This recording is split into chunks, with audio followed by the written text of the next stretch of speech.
अर्घाखाँची भन्ने बित्तिकै देशका हरेक राजनीतिक परिवर्तनमा यहाँका कुनै न कुनै व्यक्तिको योगदान जोडिएको पाइन्छ।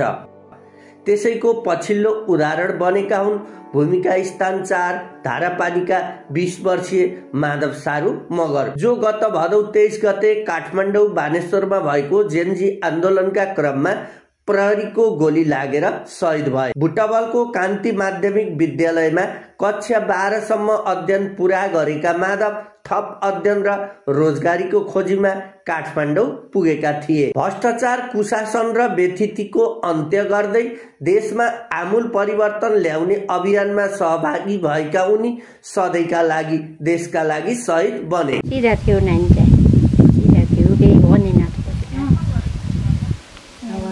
हामीलाई बोलाउँदैन आबै भन्ने माथि थिएन गो सिधा थियो केटो।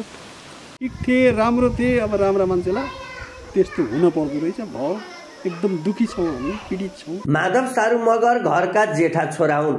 उनको निधनपछि घरमा बुबा आमा र भाइ बहिनी रहेका छन्।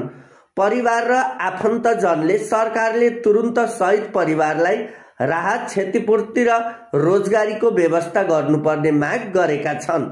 सरकारसँग त के भन्ने, अब त्यही त नि, अब फ्यामिलीमा अब एकजनालाई चाहिँ जागिर दिनु पर्यो, सरकारी जागिर होइन। अब सरकारी जागिर पेन्सन मिलोस् एकजनालाई।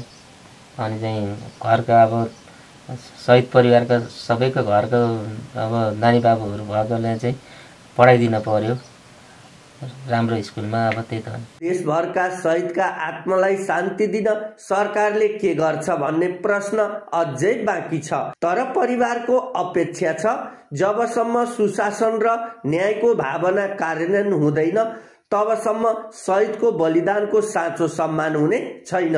विकास बन्जाडे, नेपाल टेलिभिजन, लुम्बिनी प्रदेश, कपिलवस्तु।